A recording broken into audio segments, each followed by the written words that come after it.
Hello friends, welcome back to our new video. और आज की इस वीडियो में हम बात करने वाले हैं डीपीएसपी के कुछ कंसेप्ट्स जैसे कि principle of harmonious constructions and उसके आर्टिकल्स यानी कि 36 से लेकर 51 तक। ठीक है, तो इस वीडियो में हम हर एक आर्टिकल के बारे में, इस हार्मोनियस कंस्ट्रक्शन क्या है उस चीज़ के बारे में मैं आपको बताऊंगा। इस वीडियो को शुरू करने से पहले जिन्होंने भी इस चैनल को सब्सक्राइब नहीं किया वो कर लीजिए, लाइक एंड शेयर कर लीजिए। जो भी एनडीए, सीडीएस, सीए, पीएफ या आईएएस इन एग्जाम्स की, यूपीएससी के कोई भी एग्जाम की अगर प्रिपरेशन कर रहे हैं तो उनके लिए ये जो कंटेंट है, ये जो हमारे चैनल पे पॉलिटी एम लक्ष्मीकांत आपको मिलेगी, इंडियन कॉन्स्टिट्यूशन आपको मिलेगा, वो सबसे बेस्ट कंटेंट और आपकी मदद करेगा। ठीक है, अब आगे शुरू करते हैं गाइज। वीडियो शुरू करने से पहले एक और चीज़, एक गिव अवे चल रहा है हमारे चैनल पर जो कि जिसकी लास्ट डेट 1 जनवरी है। पार्टिसिपेट करने के लिए आपको क्या करना है, बस चैनल सब्सक्राइब करना है, कमेंट करना है, लाइक करना है, और वो गिव अवे क्या है वो आपको आगे पता चल जाएगा। अब मैं बात कर रहा था यहाँ पर फंडामेंटल राइट्स की और डीपीएसपी की। यहाँ पर कुछ कंपैरिजन था। यहाँ पर मैंने लिखा है कि फंडामेंटल राइट्स में मैंने लिखा रेस्ट्रिक्शंस एंड लिमिटेशंस, और डीपीएसपी में मैंने लिखा नो लिमिट्स नो रेस्ट्रिक्शंस। यानी कि इसमें क्या डिफरेंस है, देखो रेस्ट्रिक्शंस एंड लिमिटेशंस का मतलब ये फंडामेंटल राइट्स में इसलिए लिखा गया है कि फंडामेंटल राइट्स में ऐसे कई बहुत सारे आर्टिकल्स ऐसे थे जिनमें हमें आज़ादी तो है बहुत सारी चीज़ें करने की, हमें हमारे फ्रीडम और हमारे राइट्स हमें मिल रहे हैं। ठीक है, हमें हमारे राइट्स तो दिए जा रहे हैं, हमें हमारे पास फ्रीडम तो है, हमारे फंडामेंटल राइट्स तो हैं, लेकिन उसमें कहीं ना कुछ रेस्ट्रिक्शंस हैं। जैसे कि हमने राइट टू फ्रीडम में पढ़ा था कि राइट टू स्पीच, ठीक है, right to move freely in any part of the country. ठीक है, तो ये सारे राइट्स तो हमें दिए गए, या फिर हमें कोई भी बिजनेस करने का, कोई भी काम करने की आज़ादी है, कुछ भी बोलने की आज़ादी है, तो हमें ये राइट्स तो फंडामेंटल राइट्स में दिए गए थे। लेकिन इसके साथ ही साथ कुछ रेस्ट्रिक्शंस भी थी। वो रेस्ट्रिक्शंस क्या थी कि आप कोई भी बिजनेस कर सकते हो, लेकिन ऐसा नहीं कि आप बिजनेस कोई चरस गांजा या कोई ड्रग्स का या फिर क्या बोलते हैं कोई ऐसे वेपन्स का, इलीगल वेपन्स का बिजनेस करो, आपको रेस्ट्रिक्शन नहीं है। आपको कुछ भी बोलने की आज़ादी है, लेकिन आप कुछ भी जैसे कि किसी के लिए बुरा नहीं बोल सकते हो, किसी के लिए नेगेटिव नहीं बात करोगे, या फिर जैसे कि ऐसा नहीं कि मैं उसका खून कर दूंगा, मैं उसको मार दूंगा, मैं प्रेसिडेंट को इस तरह से, मतलब कुछ नेगेटिव थॉट्स नहीं बोल सकते। आप कुछ भी बोल सकते हो लेकिन कुछ भी नहीं बोल सकते हो, यानी कि रेस्ट्रिक्शंस लग रही हैं। लेकिन अगर मैं डीपीएसपी की बात करूं तो डीपीएसपी क्या है, डीपीएसपी में आपको कोई रिस्ट्रिक्शन नहीं है, मतलब कि ऐसा कोई लिमिटेड नहीं है। वो डीपीएसपी का एक तरह का जस्ट प्रिंसिपल, एक सजेशन है गवर्नमेंट के लिए कि अगर आप ऐसा कोई लॉ बनाते हैं और आप अगर कोई ऐसा लॉ बनाएंगे और अगर डीपीएसपी पढ़ लेंगे तो डीपीएसपी आपकी मदद करेगा कानून को बनाने में। ठीक है, इतनी सी बात कही गई है डीपीएसपी में, तो ये एक डिफरेंस था। अब मैं बात कर रहा हूं प्रिंसिपल ऑफ हार्मोनियस कंस्ट्रक्शन। आप ध्यान से सुनना, इसमें मैं पूरा लिंक करूंगा कॉन्सेप्ट। जैसे कि मैंने आपको बताया था कि प्रिंसिपल ऑफ हार्मोनियस कंस्ट्रक्शन का मतलब क्या है। प्रिंसिपल ऑफ हार्मोनियस कंस्ट्रक्शन का मतलब ये है कि अगर मैं आपसे कहूं कि जैसे कि हमने देखा है कि फंडामेंटल राइट्स में जो फंडामेंटल राइट्स का एक डिफरेंस हमने लास्ट वीडियो में पढ़ा था, जब मैंने इंट्रोडक्शन दिया था डीपीएसपी का, उसमें मैंने आपको बताया था कि फंडामेंटल राइट्स ना पॉलिटिकली जस्टिस देते हैं, ये मैंने आपसे कहा था। और मैंने कहा था डीपीएसपी जो है ना वो सोशली एंड इकोनॉमिकली जस्टिस देते हैं, कहा था। तो अगर मुझे इन तीनों को जस्टिस चाहिए हो, मतलब अगर मैं आपसे कहूं कि मुझे politically, socially and economically justice चाहिए, तो हमें क्या सिर्फ या फंडामेंटल राइट या सिर्फ डीपीएसपी दोनों अलग अलग अगर इनकी बात करूं तो क्या हमें ये जस्टिस दे देंगे तीनों? नहीं। जब ये दोनों मतलब फंडामेंटल राइट्स और डीपीएसपी इन दोनों का कॉम्बिनेशन साथ रहेगा ना, जब ये दोनों काम करेंगे ना साथ में मिलके, तब जाके हमें वो politically, socially and economically justice मिलेगा। तो उसी की मैंने यहां पर बात करी है कि fundamental rights and DPSP is enough. यानी कि अगर मैं बात करूं कि फंडामेंटल राइट्स और डीपीएसपी इनफ है कॉन्स्टिट्यूशन को चलाने में बहुत इजीली और प्रॉपरली। फंडामेंटल राइट्स और डीपीएसपी ये दोनों क्या हैं, ये दोनों कॉम्प्लीमेंट्री हैं एक दूसरे के, same like husband and wife. यानी कि अगर फंडामेंटल राइट्स के बिना डीपीएसपी का काम नहीं चलेगा, डीपीएसपी के बिना फंडामेंटल राइट्स का काम नहीं चलेगा। यानी दोनों एक दूसरे के कॉम्प्लीमेंट्री हैं, एक दूसरे से लिंक्ड हैं। अगर एक चीज भी कमी रहेगी तो हमारे जो जस्टिस हैं वो अच्छे से काम नहीं करेंगे। अगर हमने किसी को सोशली एंड इकोनॉमिकली जस्टिस दे दिया, अगर पॉलिटिकली जस्टिस नहीं दिया, तो हमें तो मतलब कि यहां पर डीपीएसपी ने काम किया, फंडामेंटल काम नहीं कर रहा है। तो अगर मुझे किसी को पॉलिटिकली, सोशली और इकोनॉमिकली ठीक है, अगर मुझे किसी को जस्टिस देना है तो मुझे इन दोनों का काम करना पड़ेगा, फंडामेंटल राइट्स एंड डीपीएसपी का। लेकिन फिर भी अगर आप मुझसे पूछोगे कि यही हार्मोनियस कंस्ट्रक्शन है, तो मैं कहूँगा नहीं, ये हार्मोनियस कंस्ट्रक्शन नहीं है। मैं अब बस आपको लिंक कर रहा हूँ कि फंडामेंटल राइट्स और डीपीएसपी इनफ है कॉन्स्टिट्यूशन को अच्छे से और ईजिली चलाने में, और ये दोनों एक दूसरे के कॉम्प्लीमेंट्री हैं, same like husband and wife, बिना एक के काम नहीं चलेगा, ये दोनों एक दूसरे के ऊपर डिपेंड है, एक दूसरे से इंटरलिंक्ड है। तो और हमने लास्ट क्लास में एक और चीज़ पढ़ी थी मैंने आपको बता दिया कि फंडामेंटल राइट्स हमें पॉलिटिकल जस्टिस दे रहे हैं, डीपीएसपी हमें सोशल एंड इकोनॉमिकल जस्टिस दे रहे हैं। तो जस्टिस सोशली, पॉलिटिकली, इकोनॉमिकली, ये जो कंसेप्ट था ना वो हमने कहाँ से लिया था? ये हमने रशिया से लिया था। तो इट मीन्स मैं कहना चाह रहा हूँ if we need all three justice, अगर हमें ये तीनों जस्टिस चाहिए तो इन दोनों को साथ में काम करना पड़ेगा, तभी ये चीज़ पॉसिबल है। लेकिन आप फिर भी यही पूछोगे कि ये फिर से हार्मोनियस कंस्ट्रक्शन है कि तीनों को जस्टिस चाहिए हो तो फंडामेंटल राइट्स और डीपीएसपी साथ में काम करें, इसको हार्मोनियस कंस्ट्रक्शन कहेंगे? मैं कहूँगा नहीं, ऐसा नहीं है। मैं आपको आगे बताता हूँ। अब मैं बात करता हूँ आर्टिकल 31। आर्टिकल 31 में मैंने आपको बताया था राइट टू प्रॉपर्टी था, लेकिन उसको रिमूव कर दिया गया फंडामेंटल राइट्स से। क्यों रिमूव कर दिया गया? क्योंकि राइट टू प्रॉपर्टी अगर फंडामेंटल राइट में रहता तो कहीं ना कहीं हर कोई पर्सन, हर कोई सिटीजन सुप्रीम कोर्ट चला जाता। ठीक है, और सरकार को क्या करना, अगर सरकार किसी की जमीन लेती, सरकार को किसी की जमीन की जरूरत होती और लेती, तो सरकार को उसे कंपनसेशन देना पड़ता, और अगर नहीं देना पड़ता किसी अमीर इंसान की, जैसे अंबानी की अगर सरकार जमीन लेती है तो अंबानी जी तो कोर्ट पहुंच जाते हैं अपने फंडामेंटल राइट को लेके, और वो जमीन सरकार को वापस देनी पड़ती। फिर इस देश के जो डेवलपमेंट है, जो तरक्की है, जो इक्वालिटी है, वो कैसे मेंटेन होगी? तो इसको राइट टू प्रॉपर्टी से रिमूव किया गया ताकि इस देश में इक्वालिटी मेंटेन रखने की पूरी कोशिश की जाए, क्योंकि जो बहुत अमीर है वो तो अमीर होते जाएंगे, लेकिन जो गरीब है वो और गरीब होते जाएंगे, सिंपल सी बात है। इसलिए आर्टिकल 31 राइट टू प्रॉपर्टी को रिमूव कर दिएगा फंडामेंटल राइट से, और इसको इकोनॉमिकली क्यों? इकोनॉमिकली मेंटेन करने के लिए। ठीक है, तो सरकार ने क्या किया, फंडामेंटल राइट से राइट टू प्रॉपर्टी को रिमूव किया ताकि मेरी मर्जी होगी, मैं जिसकी जमीन चाहूं उसकी लूंगा। ठीक है, मेरे पे डिपेंड करेगा कि मैं किसको कंपनसेशन देना चाहता हूं, किसको नहीं देना चाहता हूं। मैं अमीरों से जमीन लूंगा, गरीबों को जमीन दूंगा। ये सरकार का नियम आया जब उन्होंने वो डीपीएसपी पे मूव कर दिया।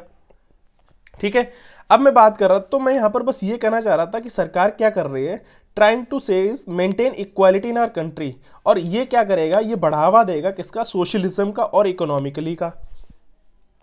यानी कि अगर right to property fundamental right से हटा के डीपीएसपी में डाल देते हैं, या फंडामेंटल राइट से हटाया, तो इक्वालिटी मेंटेन करने की सरकार पूरी कोशिश करेगी। और इस चीज को मेंटेन रखने के लिए किस चीज का बढ़ावा हो रहा है, जो कि हमारे प्रेम्बल में लिखा गया था, सोशली और इकोनॉमिकली जस्टिस मिल रहा है किसको? हमारे देश के नागरिकों को, कि सरकार अमीरों से जमीन लेगी, गरीबों को बांट देगी, या कंपनसेशन जिसको देना चाहेगी उसको देगी। यानी सरकार अगर कहेगी अमीरों के पास तो बहुत पैसा है, जमीन है, मैं उसको कंपनसेशन नहीं दूंगा, ठीक है, मैं गरीबों की अगर जमीन लेता हूं मैं उनको कंपनसेशन दूंगा। तो यानी कि मैंने आपको यह भी पढ़ाया था कि डीपीएसपी नॉन जस्टिएबल इन नेचर है, इसके लिए आप सुप्रीम कोर्ट नहीं जा सकते हो। ठीक है, तो अगर सरकार आपसे जमीन लेती है और वो नहीं आपको कंपनसेशन दे रही है तो आप सुप्रीम कोर्ट नहीं जा सकते। ठीक है, same if we put right to property in fundament, तो अगर कहीं ना कहीं राइट टू प्रॉपर्टी को फंडामेंटल राइट में रखा जाता तो हमारे कंट्री का जो वेलफेयर और डेवलपमेंट है वो कहीं ना कहीं रुक जाता।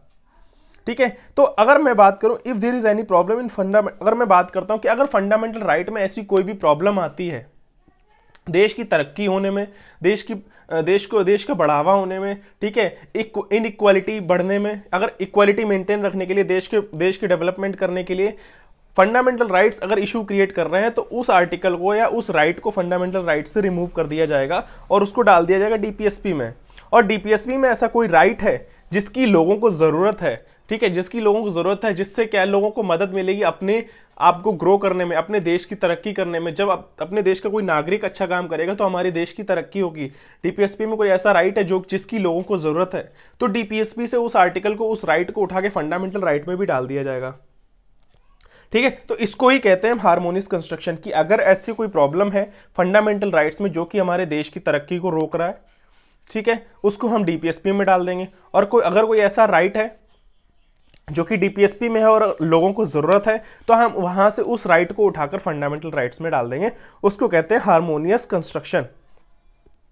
ठीक है, तो यहां पर लिखा है if there is any problem in fundamental right which against socially, economically and politically, then make that DPSP which makes our country is developing mode, that is harmonious construction. If any DPSP is good then make that fundamental right. तो simple सी बात मैंने आपको बस यहां पर ये समझाई कि प्रिंसिपल हार्मोनियस कंस्ट्रक्शन ये है कि अगर फंडामेंटल राइट रुकावटें पैदा कर रहा है देश की डेवलपमेंट के लिए, पॉलिटिकली, सोशली और इकोनॉमिकली, तो हम उस राइट को फंडामेंटल राइट से हटाकर डीपीएसपी में डाल देंगे। और डीपीएसपी में कोई ऐसा राइट है जो कि फंडामेंटल राइट में होना चाहिए, जो लोगों को जरूरत है, उनके अधिकार में उनको मिलना चाहिए, तो हम उसको फंडामेंटल राइट बना देंगे। जैसे कि मैं आपको एक और एग्जांपल दूं, राइट टू एजुकेशन, जो कि डीपीएसपी में था, ठीक है, तो मैं आपको आगे बताऊंगा कि वो एग्जांपल दूंगा कि राइट टू एजुकेशन को फंडामेंटल राइट में डाला गया, ठीक है, क्योंकि पहले वो डीपीएसपी में था, ठीक है, वहां पर कहा गया था। एक एग्जांपल मैं आपको आगे बताऊंगा, आगे चलते हैं। आई होप हार्मोनियस कंस्ट्रक्शन क्या था आप समझ गए होंगे। मैं आपको एक और चीज एक बार एक्सप्लेन कर देता हूं। अगर कोई फंडामेंटल राइट देश के डेवलपमेंट के लिए सोशली, इकोनॉमिकली अगर और पॉलिटिकली अगर अगेंस्ट है, अगर वो सपोर्ट नहीं कर रहा है, तो हम उसको डीपीएसपी में डाल देंगे। और अगर कोई ऐसा राइट जो कि डीपीएसपी में है और उसको फंडामेंटल राइट में रिक्वायर्ड है, तो हम उसको फंडामेंटल राइट में डाल देंगे। उसको हम कहते हैं हार्मोनियस कंस्ट्रक्शन। तो फंडामेंटल राइट और डीपीएसपी दोनों कॉम्प्लीमेंट्री हैं एक दूसरे के। इन दोनों के बिना, किसी एक के अधूरे के बिना काम नहीं चलेगा हमारे देश में, तो इन दोनों की हमें ज़रूरत है। अब डीपीएसपी को 3 टाइप्स में डिवाइड किया गया। एक किया गया गांधीयन प्रिंसिपल, यानी कि गांधी की जो मेंटालिटी थी, गांधी की जो सोच थी, गांधी जी के जो विचार थे, उनके विचारों पे, उनके आधार पे उन प्रिंसिपल्स को डिवाइड किया गया। दूसरा किया गया लिबरल इंटेलेक्चुअल प्रिंसिपल्स को, यानी कि देश में कुछ नया हो, कुछ अच्छा हो, देश की तरक्की हो, something new for this country. तीसरा किया गया सोशलिस्ट प्रिंसिपल, यानी कि अबाउट सोसाइटी के बारे में। यहाँ पे सोसाइटी के बारे में बात करेगी, कम्युनिटी के बारे में बात करेगी। नेक्स्ट आगे चलते हैं। अब मैं यहाँ बताऊं कि अब हम पढ़ने जा रहे हैं आर्टिकल्स, आर्टिकल 36 से लेकर 51 के बारे में। कहीं ना कहीं हमने जो बेसिक कंसेप्ट थे डीपीएसपी के, वो मैंने आपको फर्स्ट डीपीएसपी के इंट्रोडक्शन में और अभी मैंने सारे समझा दिए। अब हम बात करेंगे आर्टिकल्स के बारे में। और आर्टिकल 36 की मैं बात करूँ तो डेफिनेशन ऑफ स्टेट है। डेफिनेशन ऑफ स्टेट का मतलब मैंने आपको पहले आर्टिकल 12 में पढ़ाया हुआ है। तो definition article 36 is equal to article 12। जो बात हमने आपको आर्टिकल 12 में पढ़ाई थी वही बात आर्टिकल 36 में कही गई, डेफिनेशन ऑफ स्टेट। मैंने आपको स्टेट का मतलब अभी तक 3 तरह से समझाया है। एक स्टेट की बात करी गई है, वो स्टेट जो कि हमारे कंट्री में है, जैसे कि उत्तर प्रदेश, राजस्थान, तमिलनाडु, इस तरह से। एक स्टेट की बात करेगी कि इंडिया को एज ए स्टेट रिप्रेजेंट किया गया है। तीसरा स्टेट का मतलब है गवर्नमेंट। तो यहाँ पर इस आर्टिकल में जो बात करी गई है वो गवर्नमेंट की बात करी गई है, ठीक है। स्टेट मतलब गवर्नमेंट। गवर्नमेंट में कौन कौन आ जाता है, चाहे वो गवर्नर हो, म्यूनसिपैलिटी हो, पंचायत हो, वाइस प्रेसिडेंट हो, ठीक है, कोई भी हो गवर्नमेंट में, वो स्टेट में, वो मतलब गवर्नमेंट का कोई भी इंसान, ठीक है, वो स्टेट में आ जाता है। तो आर्टिकल 36 में जो बात करी गई है वही आर्टिकल 12 में बात करी गई। तो जो मैंने आपको आर्टिकल 12 पढ़ाया है वही आर्टिकल 36 है। आप आर्टिकल 36 जानना चाहते हैं तो आप आर्टिकल 12 अगर आपने पढ़ा है तो अच्छी बात है, नहीं पढ़ा है तो आप जाके प्लेलिस्ट पे स्टार्टिंग से वीडियोस देखिए, आपको समझ में आ जाएगा। अब मैं बात कर रहा हूँ आर्टिकल 36 की। आर्टिकल 36 में बताया गया application of this principle content in this part, यानी कि definition of DPSP is mentioned in which DPSP help to government for make law. इसमें यह बताया गया है कि अगर गवर्नमेंट को कोई भी कानून बनाना है तो वो डीपीएसपी को एक बार पढ़ लें, जो कि डीपीएसपी उनकी मदद करेगा एक अच्छा कानून बनाने में। इतनी सी बात कही गई है। अब आर्टिकल 38 की बात करते हैं। आर्टिकल 38 में बताया गया state to secure a social order for the promotion of welfare of people. सबसे पहले मैं अगर आपको इसमें कोई भी आर्टिकल पढ़ाऊँ ना, तो आप सिर्फ इतनी सी बात समझना स्टार्टिंग की कि ये आर्टिकल सरकार से ये वाली बात कह रहा है। तो अगर मैं यहाँ पर लिख रहा है आर्टिकल 38 सरकार से कह रहा है कि एक इस तरह का लॉ बनाएं और जो कि मदद करे हमारे देश की तरक्की में, हमारे देश के डेवलपमेंट में, ठीक है। आर्टिकल 38 में सिर्फ इतनी बात कही गई है कि आर्टिकल 38 सरकार से यानी स्टेट से यानी कि गवर्नमेंट से कह रहा है make such type of law which help to develop our country. लेकिन ये सरकार पर डिपेंड करता है, फोर्स नहीं किया जा सकता सरकार को, ये सरकार पर डिपेंड करता है कि वो ऐसा काम करता है या नहीं करता। लेकिन अगर वो ऐसा काम नहीं भी करता है तो आपके पास राइट नहीं है सुप्रीम कोर्ट जाने का, क्योंकि डीपीएसपी जो है वो नॉन जस्टिसेबल इन नेचर है। ये चीजें याद रखना कि आप सरकार सिर्फ डीपीएसपी से सजेशन ले सकती है, डीपीएसपी सरकार को सिर्फ सजेशन दे सकती है लेकिन फोर्स नहीं करेगी। और अगर सरकार ऐसा काम नहीं करती है तो आप सुप्रीम कोर्ट नहीं जा सकते हो, क्योंकि DPSP non justiciable in nature है। एक और बात कि अगर सरकार कोई ऐसा काम, जो कि डीपीएसपी में लिखा है, सरकार ने कोई ऐसा कानून बनाया है और सरकार अगर कोई ऐसे काम नहीं कर पा रही जो कि देश के लिए अच्छे हैं, ठीक है, लेकिन वो सरकार नहीं कर रही है वो सारे काम, तो कहीं ना कहीं आप ये मानना, देखो सरकार करना चाहती है, ठीक है, लेकिन कभी ना कभी कहीं ना कहीं फाइनेंशियल इशू भी आता है। सरकार बहुत कुछ करना चाहती है, जैसे कि मैं बात करूं कि सरकार चाहती है, डीपीएसपी सरकार को कह रहा है कि हम हर देश में पंचायत खोलें, हर गांव में, हर देश के कोने कोने में पंचायत सिस्टम होना चाहिए। लेकिन उस पंचायत सिस्टम को मेंटेन रखने के लिए तो सरकार को पैसा भी तो चाहिए फाइनेंशियली। तो सरकार के पास इतना पैसा नहीं है कि देश के हर एक कोने में, हर एक गांव में पंचायत सिस्टम बिठा सके। तो अगर सरकार डीपीएसपी को फॉलो नहीं कर पाती है, कई चीजें फॉलो नहीं करती है, तो आप सुप्रीम कोर्ट तो नहीं जा सकते उसकी शिकायत करने, क्योंकि नॉन जस्टिसेबल इन नेचर है। लेकिन सरकार अपना पूरी कोशिश करती है, पूरा बेस्ट देती है। तो हम बात कर रहे थे आर्टिकल 38 की। आर्टिकल 38 जो है वो गवर्नमेंट यानी स्टेट से कह रहा है एक ऐसा कानून बनाए, अगर कोई कानून बनाए देश की तरक्की के लिए तो कुछ ऐसा कानून बनाए जिससे हमारे देश की तरक्की हो। लेकिन ये डिपेंड करता है किसके ऊपर, गवर्नमेंट के ऊपर, फोर्स नहीं कर सकते। अब बात करते हैं आर्टिकल 39 की। आर्टिकल 39 में बताया गया certain principles of policy to be followed by the state, यानी कि policy to be followed by state, यानी कि बात कर रहा हूं यहां पर equal pay for equal work for both man and women, यानी कि इक्वल अमाउंट पे होना चाहिए इक्वल काम के लिए दोनों को, आदमी और औरत, यानी कि मेल एंड फीमेल दोनों को। आर्टिकल 39 में इनइक्वालिटी की बात करेगी, इनइक्वालिटी को रिमूव किया जाए, ठीक है। लेकिन मैंने आपको पहले भी बताया था कि एग्जाम्पल में कि अगर सरकार कोशिश करती है कि इनइक्वालिटी रिमूव कर दी जाए, लेकिन अगर किसी भी कंपनी में, चाहे सरकारी कंपनी हो चाहे प्राइवेट कंपनी हो, अगर वहां पर इक्वल पेमेंट नहीं मिल रही है इक्वल काम की मैन एंड वुमेन को, तो सरकार अपनी जेब से तो नहीं देगी हर किसी को। और सरकार अगर हर किसी को ऐसे रुपए देने लग गई इक्वलिटी मेंटेन रखने के लिए, तो फिर देश कैसे डेवलप होगा, देश तरक्की में, वो पैसा जो है वो देश की तरक्की में कैसे लग पाएगा, ठीक है। लेकिन वही बात है कि आर्टिकल 39 कह रहा है कि एक ऐसा कानून बनाए जो कि इक्वालिटी मेंटेन करे स्टेट में। लेकिन ये इन दी एंड ये डिपेंड करता है गवर्नमेंट के ऊपर कि वो ऐसा कानून बनाती है या नहीं बनाती है। आप जबरदस्ती नहीं कर सकते हो, सीधी सी बात है, ठीक है। अब मैं बात कर रहा हूं आर्टिकल 39A की, जहां पर बात करेगी equal justice and free legal aid. इसमें आर्टिकल 39A गवर्नमेंट से कह रहा है कि एक ऐसा कानून बनाए जो कि मदद करे लोगों को इक्वल न्याय, बराबर न्याय मिले, ठीक है। उनके साथ अगर कोई भी प्रॉब्लम हो रही तो उनको बराबर न्याय दिया जाए और उनको फ्री लीगल एड दिया जाए। और फ्री लीगल एड का मतलब ये नहीं है कि एड मतलब अगर किसी की चोट लग गई तो उसका इलाज करा दो, मेडिकल नहीं। एड का मतलब ये होता है कि अगर किसी को खाने की जरूरत है तो उसे खाना दिया जाए, मेडिसिन की जरूरत हो तो मेडिसिन दी जाए, कपड़ों की जरूरत हो कपड़े दिए जाएं, पानी पीना हो तो उसे पानी दिया जाए, और उसको कोई पैसे की जरूरत है छोटी मोटी तो उसको पैसों से थोड़ी बहुत मदद करी जाए, और अगर उसके पास रहने की जगह नहीं है तो उसको एक छोटा सा घर दिया जाए। आर्टिकल 39 गवर्नमेंट से कहता है कि हर किसी नागरिक को इक्वल जस्टिस दिया जाए, एक ऐसा कानून बनाया जाए और जिसमें एक उसको फ्री लीगल एड भी दिया जाए। अब मैं बात कर रहा हूं आर्टिकल 48। आर्टिकल 40 में बात करेगी ऑर्गेनाइजेशन ऑफ विलेज पंचायत। मैंने आपको बताया था ना कि आर्टिकल 40 सरकार से कह रहा है कि एक ऐसा कानून बनाए कि हर एक देश के हर एक कोने में एक पंचायत सिस्टम होना चाहिए। लेकिन वही बात, ये डिपेंड करता है स्टेट के ऊपर कि वो बनाती है नहीं बनाती है, आप उसे फोर्स नहीं कर सकते, क्योंकि अगर वो देखो वो बनाना चाहती है लेकिन कहीं ना कहीं इतना उसके पास फंड नहीं होता कि हर देश के कोने में पंचायत सिस्टम बना सके। अब मैं बात कर रहा हूँ 41 की। आर्टिकल 41 में बात कही गई है right to work, to educate and to public assistance in certain cases.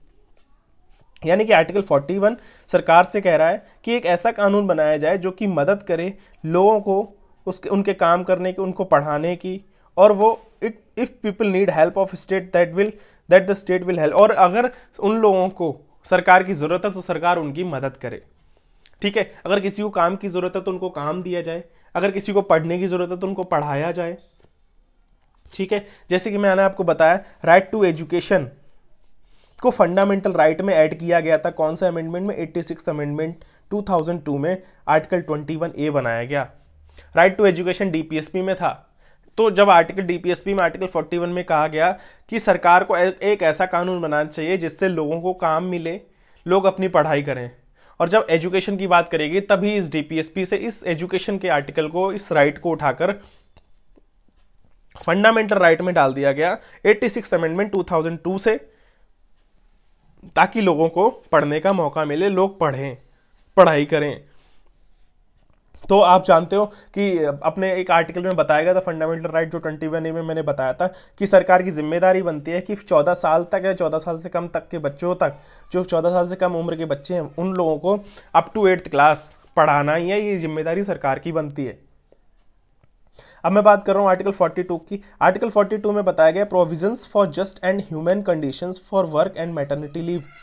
अब इसमें मैटरनिटी लीव देखो, सबसे पहले मैटरनिटी लीव की बताता हूँ। कई ऐसे कॉर्पोरेट जॉब्स होते हैं, कई ऐसे गवर्नमेंट जॉब्स होती हैं, ठीक है, जहाँ पर फीमेल्स हैं अपनी जॉब करते करते, या फिर वो अगर वो गवर्नमेंट को जॉब कर रही हैं, कोई प्राइवेट जॉब कर रही हैं, तो वहाँ पर उनको मैटरनिटी लीव दी जाती है। अगर वो प्रेग्नेंट हो जाती हैं, उनका बेबी है होने को है, तो उनको एक मैटरनिटी लीव दी जाती है। आपने देखा होगा कई ऐसी कंपनीज में कहा जाता है कि आप जाके छुट्टी लीजिए, आपको इस चीज़ की, आपको इस छुट्टी का पे मिलेगा, या फिर आप घर पर आराम करिए, आपको जॉब से नहीं निकाला जाएगा। एक मैटरनिटी लीव मिलती है स्पेशली, ठीक है। या फिर ऐसी कंडीशंस बनानी चाहिए जो लेबर्स हैं या जो कार्य करता है, सरकारी एम्प्लॉयज़ हैं या जो प्राइवेट एम्प्लॉयज़ हैं, उन सबको हेल्प मिले। एक सरकार, जो आर्टिकल 42 है वो सरकार से कह रहा है कि एक ऐसा लॉ बनाओ जो कि हेल्प करे किसके, जो काम करने वाले कारीगर हैं, जो एम्प्लॉयज़ हैं, जो लेबर हैं, उनके अकॉर्डिंग उनकी कंडीशंस उनको मिलें, और जो मैटरनिटी लीव जो वुमेन्स हैं उनको मैटरनिटी लीव प्रॉपरली मिले, ठीक है। आर्टिकल 42 में ये बताया गया। अब बात करता हूँ आर्टिकल 43 की। आर्टिकल 43 में बताया गया living veg etcetera for workers. Living veg की यहाँ पर बात करेगी। लिविंग वेज का मतलब ये है कि जो भी सरकारी एम्प्लॉयज़ हैं, तो सरकार का ये हक बनता है, सरकार का एक ड्यूटी बनती है कि जो सरकारी काम करने वाले एम्प्लॉयज़ हैं, सरकार उनको रहने की जगह दे, खाने के भोजन दे, ठीक है। लिविंग वेजेस यानी कि जो भी उनके रहने खाने की चीज़ें वो सरकार उनको दे, जो भी कार्य कर रहे हैं, सरकारी एम्प्लॉयज़ हैं, सरकारी नौकर हैं, ठीक है। आर्टिकल 43 में कही गई कि एक ऐसा कानून बनाओ जो लोग आपके अंडर में काम कर रहे हैं, जो सरकारी कर्मचारी हैं, आप उनको रहने खाने की चीज़ें दो, प्रोवाइड करो। लोग आप देखते हो सरकारी काम करने के लिए एक जगह से दूसरी जगह बहुत दूर दूर पड़े हुए हैं अपने घर से दूर, तो ये सरकार की ड्यूटी बनती है, मतलब, लेकिन ये सजेशन है, ये फोर्स नहीं है, कि सरकार का ये हक बनता है कि सरकार उन लोगों को मदद करे। आर्टिकल 43A में बताया गया है participation of workers in management of industries owner. अब यहाँ पर 43A में बताया गया कि अगर कोई ऐसी बड़ी कंपनी है, मान लो ये हमारा YouTube चैनल है, ठीक है, यहाँ पर आप पढ़ रहे हो, आप सब लोग पढ़ रहे हो, तो अगर मुझे कोई भी ऐसा कोई वीडियो लाना चाहिए आप लोगों के लिए, ऐसा कोई कंटेंट आपके लिए लाना चाहिए, ठीक है, जिससे आपके एग्जाम के लिए, आपकी पढ़ाई के लिए, आपके एग्जाम्स क्वालिफाई करने के लिए, आपकी इनर डेवलपमेंट के लिए मदद मिले, तो कहीं ना कहीं मुझे आपसे बात करनी पड़ेगी। मैं आपको बुलाऊंगा कि आप आके बैठो, एक मीटिंग करेंगे हम आप लोगों के साथ, अपने स्टूडेंट्स के साथ मैं बात करूंगा कि भाई लोग आप मुझे बताओ कि मुझे आपके लिए क्या ऐसी चीज़ लेकर आनी चाहिए जिससे आपके एग्ज़ाम को क्वालिफाई करने में आपको मदद मिले। तो आपको भी अच्छा लगेगा अगर आप मुझे कोई सजेशन दोगे, बताओगे, और मुझे भी अच्छा लगेगा, जिससे क्या होगा, हमारा यूट्यूब चैनल ग्रो करेगा, ठीक है। तो आर्टिकल 43 में बस यहाँ पर ये बात करेगी participation of workers in management of industries, मतलब जो किसी कंपनी में, किसी इंडस्ट्री में, किसी मैनेजमेंट में कोई वर्कर्स, एम्प्लॉयज़ काम कर रहे हैं, तो वहाँ के मालिक अगर कोई भी चेंज करना चाहते हैं, कोई भी चेंज लाना चाहते हैं, तो उनको अपने वर्कर्स से, अपने एम्प्लॉयज़ से बैठकर डिस्कशन भी करना चाहिए कि हम ये काम करने जा रहे हैं, क्या ये अपनी कंपनी के लिए अच्छा है, क्या ये अपनी मैनेजमेंट के लिए अच्छा है। तो यहाँ पर बस इतनी बात करिए, owner and employees discuss with each other for any change. अब आर्टिकल 43B में बात करिए प्रमोशन ऑफ कोऑपरेटिव सोसाइटीज़। अब यहाँ पर वो कोऑपरेटिव सोसाइटीज़ की, जो ऐसी कोऑपरेटिव सोसाइटीज़ जिनका मकसद किसी प्रॉफिट कमाना नहीं होता, मतलब एक ऐसी इंडस्ट्रीज, ऐसी सोसाइटीज़, ऐसे मैनेजमेंट, ऐसे ऑर्गेनाइजेशंस जिनका मकसद कोई पैसा कमाना या कोई प्रॉफिट कमाना नहीं होता, जो कि दूसरों की मदद के लिए काम कर रहे होते हैं। तो यहाँ पर बताया गया कि सरकार आर्टिकल 43B सरकार से कहता है कि आप एक ऐसा कानून बनाओ जो उन ऑर्गेनाइजेशंस के लिए जिनका पैसा, या उन सोसाइटीज के लिए जिनका मकसद कोई पैसा कमाना या प्रॉफिट कमाना नहीं है, तो आप उनके ऑर्गेनाइजेशन, उनकी सोसाइटी का प्रमोशन करें। ठीक है, आप प्रमोशन करें। जैसे कोई एनजीओज होते हैं जो कि छोटे बच्चों भूखों को खाना खिलाते हैं, वृद्धाश्रम होते हैं, ठीक है, जहां पर उनका मकसद कोई पैसा कमाना, प्रॉफिट कमाना नहीं होता।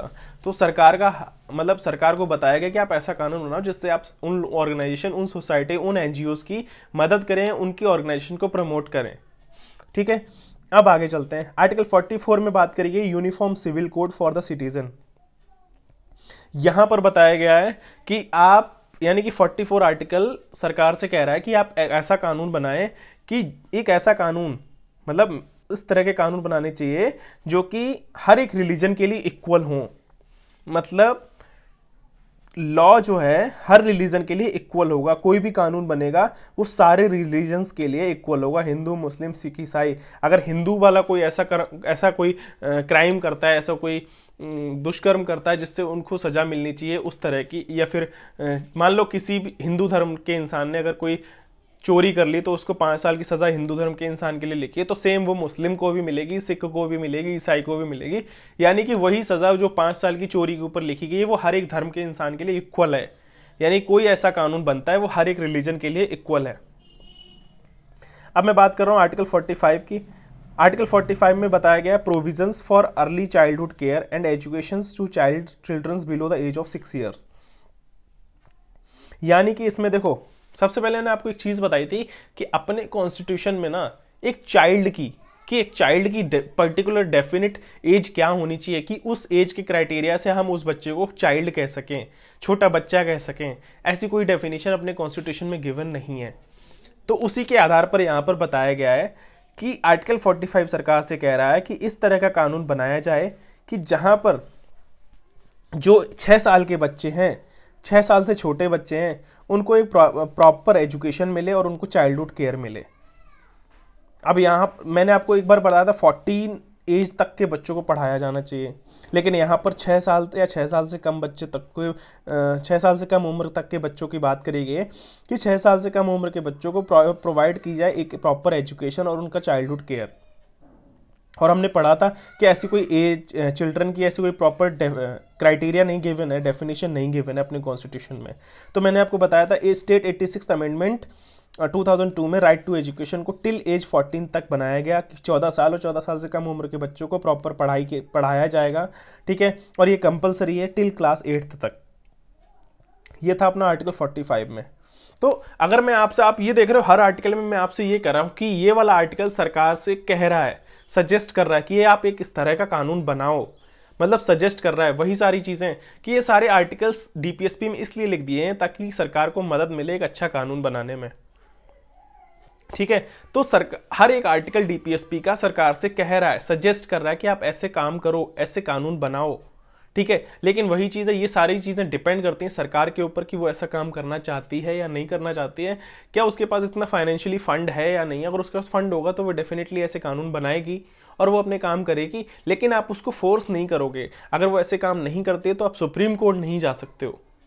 ठीक है, आप सुप्रीम कोर्ट नहीं जा सकते हो कि उसकी शिकायत करने, क्योंकि डीपीएसपी नॉन जस्टिएबल है। डीपीएसपी सिर्फ और सिर्फ सरकार को सजेशन देती है कि आप ऐसा कोई कानून बनाते हो तो आप मुझे पढ़ो, मैं आपकी मदद करूंगा एक अच्छा कानून बनाने में। अब मैं बात कर रहा हूं आर्टिकल 46 की। यहां पर बताया गया promotion of educational and economic interest of SC ST and other weaker sections. यहाँ पर वही बात करेगी एजुकेशन इकोनॉमिक, यानी कि जो SC ST जो लोअर कास्ट हैं उनके लिए स्पेशल चीज़ें बनाओ, स्पेशल बेनिफिट्स बनाओ ताकि उनको प्रॉपर एजुकेशन मिले, वो अपने फील्ड में आने वाली जो अदर कम्युनिटीज़ है उनके साथ आगे बराबर के बराबर कंधे से कंधा मिलाकर खड़े हों, वो भी पढ़ाई करें। जो वीकर सेक्शंस हैं, जो SC ST हैं, उनके लिए economic interest, educational promotion specially करो। ठीक है, कोई ऐसा कानून बनाओ। आर्टिकल 46 कह रहा है सरकार से ऐसे कानून बनाओ जो कि वीकर सेक्शन है हमारे देश में, जो SC ST हैं, जो लोअर कम्युनिटीज़ हैं, उनको ऐसे मौके दो, ऐसे इकोनॉमिकली इंटरेस्ट, ऐसे बेनिफिट्स दो, एजुकेशनल प्रमोशन दो उनको, है ना। आपने देखा होगा कई गवर्नमेंट फॉर्म आप भरते हो तो जहाँ SC ST वालों को कम पैसे देने पड़ते हैं फॉर्म भरने के लिए। ठीक है, ऐसे आप रिजर्वेशन देख सकते हो, बहुत सारे ऐसे गवर्नमेंट जॉब्स में स्पेशली SC ST को स्पेशल रिजर्वेशन दिया जाता है कि आपको हम मौका देंगे, उनके लिए सीट्स ज़्यादा रखी जाती हैं। तो आर्टिकल 46 बस यही कह रहा है कि आप ऐसे कानून बनाओ कि जिससे SC ST और वीकर सेक्शंस को मदद मिले आगे आने में, अदर कम्युनिटीज़ के साथ बराबर कंधे से कंधा मिलाकर चलने में। अब मैं बात कर रहा हूँ आर्टिकल 47 के। आर्टिकल 47 में कहा गया duty of the state to raise the level of nutrition and the standard of living and to improve public health. इसमें बताया गया कि आर्टिकल 47 कह रहा है कि आप कोई ऐसा कानून बनाओ जिसमें जो फूड है, जो गवर्नमेंट द्वारा जैसे मैं बात करूं कि सरकार अगर कहीं किसी ऑफिस में या जहां लोग एम्प्लॉयज़ काम कर रहे हैं, जहां पर एम्प्लॉयज़ को फूड दिया जा रहा है, या जो गवर्नमेंट फूड इशू करती है, जो आप देखते हो कि गरीबों के लिए सरकार भोजनालय खोल देती है छोटे छोटे, जहां पर 5 रुपये 10 रुपये में थाली मिलती है, ठीक है। आपने कई राज्यों में देखा होगा, राजस्थान में आपने देखा होगा, ठीक है। तो वहां पर सरकार कह रही है आप ऐसे भोजन लोगों को प्रोवाइड करो, ऐसा कानून बनाओ जिससे जो भूखे हैं, जो महंगा खाना नहीं खा सकते, उनको एक अच्छा खाना मिल सके, उनके खाने में एक अच्छा न्यूट्रिशन हो, ठीक है, उनके रहने का एक अच्छा स्टैंडर्ड लिविंग हो, उनकी हेल्थ जो है वो इम्प्रूव हो, ठीक है। ऐसा खाना बनाओ, या फिर ऐसा कानून बनाओ, ठीक है, जिससे लोगों को तक अच्छा खाना पहुंच सके अच्छे न्यूट्रिशन के साथ, और उनका जो लिविंग ऑफ स्टैंडर्ड वो इम्प्रूव हो, उनकी पब्लिक जो हेल्थ है वो इम्प्रूव हो। अब मैं बात कर रहा हूँ आर्टिकल 48 की। आर्टिकल 48 में आपको नेक्स्ट वीडियो में पढ़ा दूंगा, ठीक है।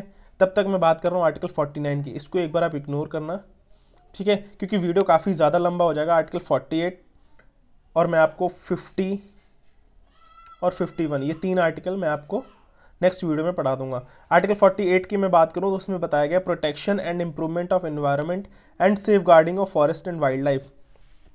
यहाँ पर बोला गया है, आर्टिकल 48 सरकार से कह रहा है कि आप एक ऐसा कानून बनाओ जिससे प्रोटेक्शन हो किसकी, हमारे एनवायरनमेंट की, फॉरेस्ट की, जीव जंतुओं की, जंगलों में रहने वाले, ठीक है, पंछियों की, इन सब की प्रोटेक्शन की जाए, इंप्रूवमेंट किया जाए जंगलों में, ठीक है, खेतों में, या फिर जो जीव जंतु हैं, पक्षी हैं, जानवर हैं, इन सब को प्रोटेक्शन के लिए ऐसे कानून बनाया जाए, ठीक है। तो ये था। अब आर्टिकल 49 में बात करी गई protection of monuments and places and objects of national importance. Article 49 में कहा गया है कि आप ऐसे कानून बनाओ जिससे हमारे जो मॉन्यूमेंट्स हैं, जो जैसे लाल किला, ताजमहल, चार मीनार, कुतुब मीनार, ये सारी चीज़ें, ये जो हमारी मॉन्यूमेंट्स हैं, इनकी प्रोटेक्शन हो।